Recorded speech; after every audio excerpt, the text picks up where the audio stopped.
Welcome to Blizzard Fire. We hope this video helps fire up your solution. In this video, I will explain why Scotland and England have a complex relationship. Their shared history is filled with significant events that have shaped their distinct national identities. From the fierce wars of Scottish independence to the formal Act of Union in 1707, these moments created a unique dynamic. Understanding these historical foundations is key to grasping the nuances of their present-day interactions and differing perspectives.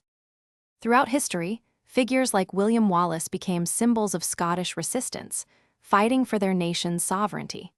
Later, the Jacobite risings represented attempts to restore the Stuart monarchy, further highlighting a desire for distinct governance.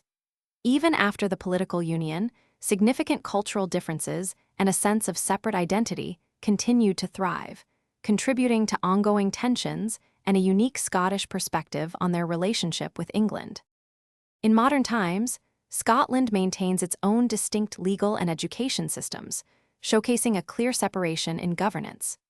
Devolution has granted significant powers to the Scottish Parliament, allowing for more self-determination in many areas.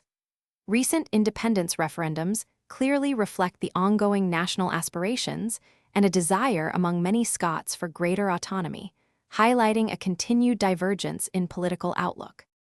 Economic policies and the allocation of resources, such as North Sea oil, are frequently debated topics, often leading to differing views between Scotland and England. Recent events like Brexit have also created new political and economic challenges, further influencing Scotland's relationship with the wider United Kingdom.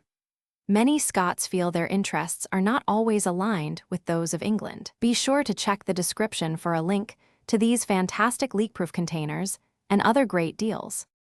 Thanks for watching. If you found this helpful, don't forget to like and subscribe.